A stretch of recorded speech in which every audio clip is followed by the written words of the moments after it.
Fazia tempo que eu não li um livro que me entretia tanto. E para vocês que às vezes reclamam que eu sempre falo dos mesmos autores, no vídeo de hoje eu vou falar de Shakespeare.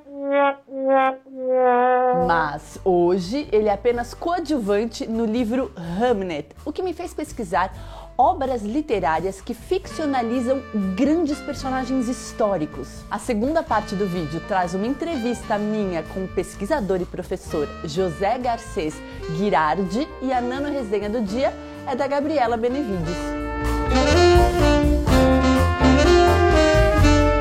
Depois que eu comecei a ler Hamlet, qualquer intervalo de tempo que eu tinha, eu ia correndo para o livro para avançar algumas páginas e saber o que ia acontecer. A autora desse livro é a escocesa Meg O'Farrell. Hamlet foi premiado internacionalmente e publicado no Brasil em 2021 pela editora Intrínseca. A autora conta que a premissa para o livro surgiu quando ela ainda era uma estudante de letras e estava lá debruçada nas obras de William Shakespeare. E descobriu que o dramaturgo teve um filho chamado Hamlet que morreu ainda criança. E mais, ela ficou intrigada com o fato de que Hamlet era apenas uma nota de rodapé na biografia dele. Ela não encontrou nenhum estudo sobre essa estranha coincidência. Anos depois, ela decidiu então escrever um livro de ficção especulativa que responderia à pergunta: a morte do menino Hamlet teria influenciado a escrita de Hamlet? Provavelmente você já leu ou escutou em algum lugar que Shakespeare foi casado com uma mulher chamada Anne Hathaway, o mesmíssimo nome da famosa atriz de Hollywood. De fato, ela foi conhecida como Anne, mas o seu pai, no testamento, a chamou de Agnes, então é provável que esse tenha sido o seu nome de batismo. William Shakespeare foi filho de um luveiro na cidade de Stratford. E a autora traz todos esses fatos históricos para a trama. Aliás, as passagens em que o pai deseja que o filho trabalhe nos negócios da família, mas só encontra ele pensando em livros e interessado em latim, são até bem engraçadas. Eu comecei a imaginar o jovem Shakespeare, um garotão perdido em devaneios e sonhos de verão. Mas a personagem mais interessante mesmo é Agnes. Ela é uma mulher que tem poderes, ela é vidente, mexe com as plantas e escuta os animais. Ela me lembra o arquétipo de uma bruxa ou de uma curandeira, inclusive porque ela sempre recebe na sua casa pessoas do vilarejo que procuram a cura para suas dores do corpo e da alma.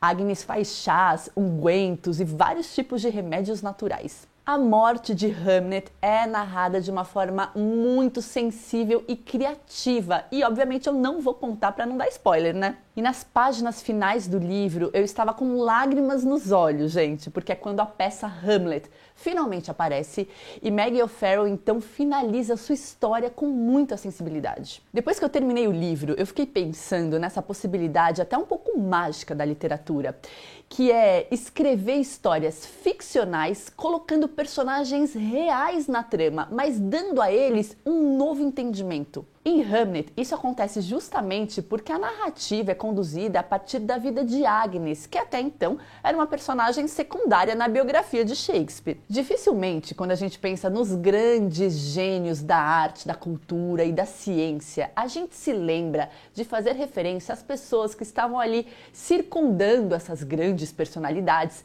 e que muito provavelmente tiveram grande participação nos feitos desses gênios da humanidade. Em Hamlet, aliás, é Agnes quem primeiro vê que William Shakespeare tem talento. Ele é alguém que pode oferecer algo de bonito e forte para o mundo. Até então as pessoas achavam que ele era só um jovenzinho sem futuro. Esse tipo de literatura que coloca grandes figuras históricas como personagens, mas ficcionaliza a vida deles e ao mesmo tempo traz personagens periféricos para o centro, tem muitas possibilidades. Pensando no vídeo de hoje, eu me lembrei do livro Moça com Brinco de Pérola, de Tracy Chevalier, que foi publicado no Brasil em 2002 pela Bertrand Brasil.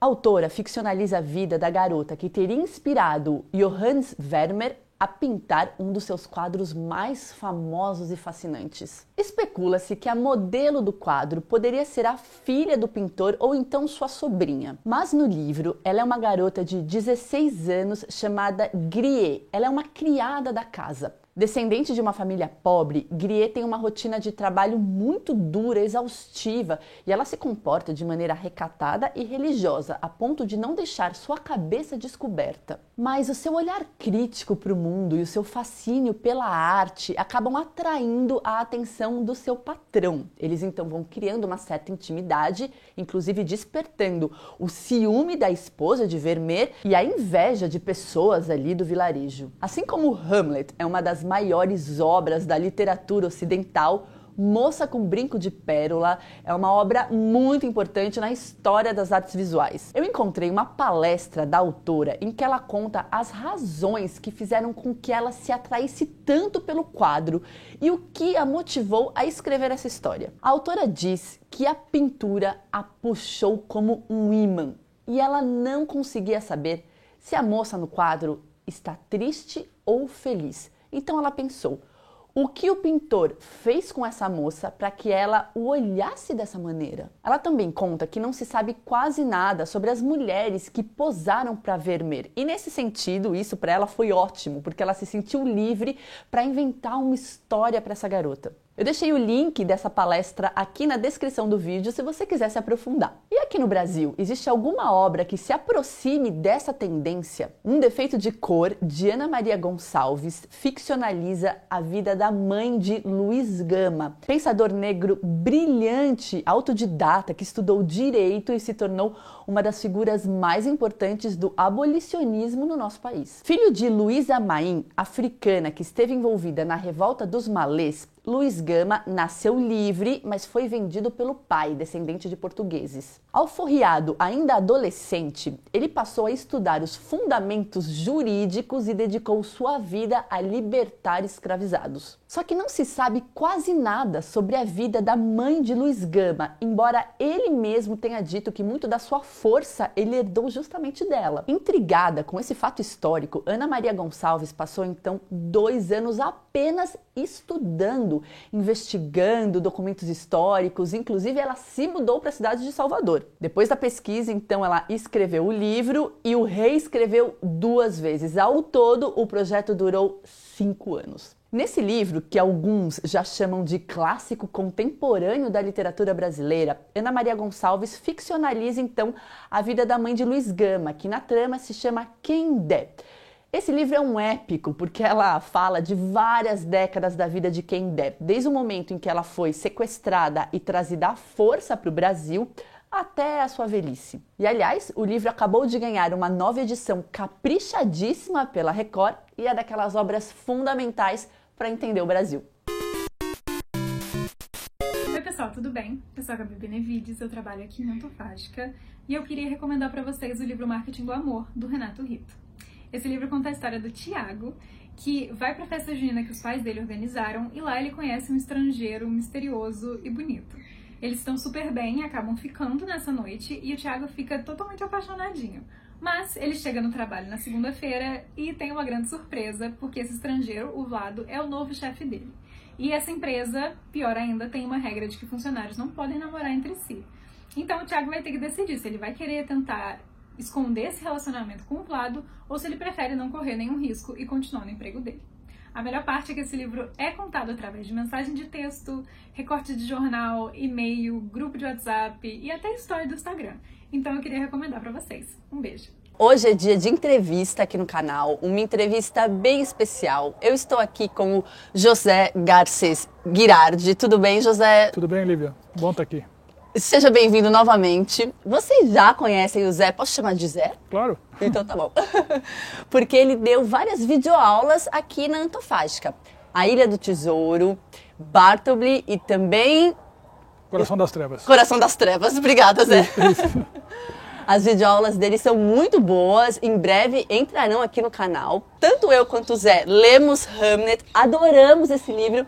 E aí a gente pensou, vamos então fazer uma entrevista sobre Hamlet e também sobre Shakespeare. Conhecendo a biografia do Shakespeare, estudando Shakespeare, você acha que a gente pode dizer que a morte de Hamlet, que era um gêmeo, né? Porque Shakespeare teve 3 filhos, a mais velha, Susana, e os gêmeos, Hamlet e Judith. Você acha que essa perda impactou William Shakespeare e a gente pode ver um pouco esse luto metabolizado em Hamlet? Primeiro, muito bom estar aqui, obrigado do convite. Evidentemente que terá tocado o Shakespeare, né?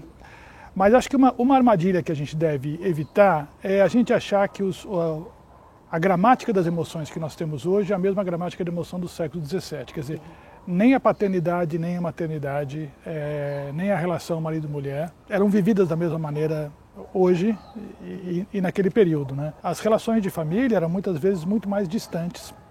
E, sobretudo nas classes mais abastadas, até mesmo o casamento era muito mais uma transação comercial do que uma transação afetiva. Com certeza o material de vida, né, que é você perder um filho e que certamente as pessoas sentem, toca Shakespeare como as outras experiências fundamentais dele.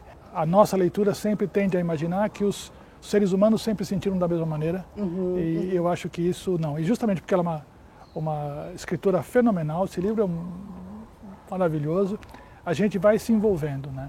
Mas só tomar cuidado para a gente não fazer uma relação muito direta do nosso tecido emotivo e do tecido emotivo do início da modernidade com Shakespeare. É muito legal você falar isso, porque a própria ideia de sujeito, de subjetividade, como a gente entende hoje, nem existia, né, na época que Shakespeare estava escrevendo. Veio com a modernidade, né, a ideia da psicologia das emoções e de uma subjetividade. Por isso, às vezes, é que Shakespeare é considerado um gênio muito à frente do seu tempo, né? Porque, por exemplo, em Hamlet estão apontadas algumas tendências que só vão surgir, né, depois, né, na modernidade, com a psicanálise, com a psicologia. Eu estou de pleno acordo. A minha tese para o Shakespeare é que o Shakespeare nos ajuda a entender algo que é central para a constituição da modernidade, que é o que eu chamo de mudança do estatuto do desejo. O mundo medieval, as pessoas não têm desejo.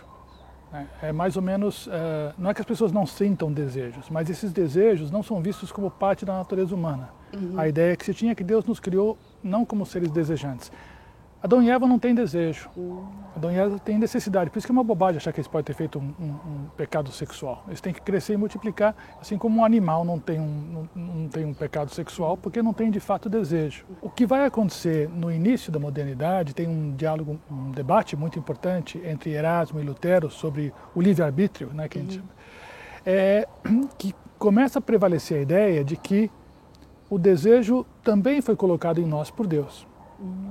A partir daí, nós temos algo que é característico da modernidade, que é dois centros normativos na nossa vida. As normas sociais, jurídicas, políticas, e as nossas normas internas.